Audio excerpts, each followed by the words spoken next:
Lalu kapan jadwal pemeriksaan Tom Lembong di Kejaksaan Agung? Kami akan tanyakan langsung ke jurnalis Kompas TV Putri Oktaviani. Okta, sejak kapan Kejaksaan Agung menyidik perkara ini dan kapan Kejaksaan Agung akan memeriksa Tom Lembong? Lalu apa saja bukti yang menguatkan Tom Lembong jadi tersangka? Ya, selamat siang Bella dan juga saudara, tentu masih kita pantau bersama kapan nantinya Kejaksaan Agung akan melakukan pemeriksaan terhadap Tom Lembong setelah sebelumnya ia ditetapkan jadi tersangka dan saat ini juga sudah ditahan. Sebelumnya saudara, Tom Lembong diketahui ditetapkan sebagai tersangka dalam kasus dugaan penyalahgunaan impor gula tahun 2015 dan disebutkan bahwa penetapan tersangka terhadap Tom Lembong ini dilakukan setelah memeriksa sekitar 90 saksi.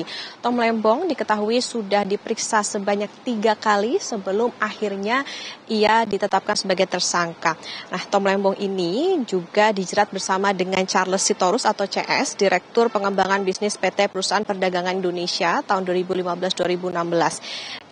Diketahui bahwa penetapan tersangka antara Tom Lembong dengan Charles Sitorus ini juga berdasarkan alat bukti yang cukup, Bella dan juga saudara. Tapi tadi kami mencoba bertanya kepada Kapus Penkum Kejagung, memang saat ini masih dirinci lebih dalam lagi, masih didalami soal apa saja yang pasti alat buktinya, kemudian juga soal berapa sebetulnya kerugian yang memang karena sebelumnya diduga ditaksir mencapai 400 miliar rupiah, tapi saat ini juga masih dihitung soal bagaimana kerugiannya, termasuk juga nantinya apakah ada saksi tambahan maupun juga terbukanya adanya tersangka yang lainnya lagi. Nah, Bella dan juga saudara, kita ketahui bahwa Tom Lembong ini, kasus yang menjerat Tom Lembong ini awal mulanya di tahun 2015 saat adanya rapat koordinasi antar kementerian dan dinyatakan Indonesia ini tidak membutuhkan impor gula karena surplus, dan di tahun yang sama Thomas selaku Menteri Perdagangan saat itu justru mengizinkan persetujuan impor gula kristal 105.000 ton ke PT AP. Nah,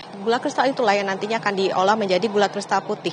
Padahal impor gula kristal putih ini yang diperbolehkan adalah oleh BUMN, jadi diduga izin itu keluar tanpa koordinasi dengan pihak terkait. 28 Desember 2015, rapat koordinasi di Kemenko Perekonomian, salah satu yang dibahas adalah 2016 Indonesia butuh sekitar 200.000 ton untuk memenuhi stok dan juga stabilisasi harga.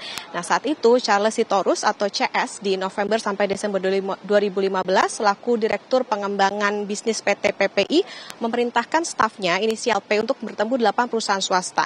Nah, 8 perusahaan swasta inilah yang seharusnya ini yang melakukan impor gula ini adalah BUMN begitu. Nah, setelah 8 perusahaan swasta ini melakukan impor dan diolah menjadi gula kristal putih, seolah-olah PT PP ini membeli gula dan diedarkan ke masyarakat. Tapi sebetulnya ini dilakukan atau dijual oleh perusahaan swasta ke pasaran. Harganya di atas harga eceran tertinggi yang di 13.000 tapi dijual 16.000.